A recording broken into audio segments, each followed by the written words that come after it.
To be honest, every patient who is looking for knee replacement is a candidate for robotic knee replacement, because I would say every patient deserves a knee replacement that would last for a lifetime, and this can be executed well only with the help of a robotic knee replacement.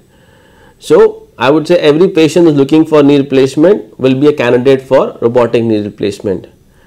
If we talk about technicalities, I would say patients who have got previous surgery done on the knee joint or the thigh bone or maybe the shin bone with previous plates or nails in their thigh bone or in shin bone, in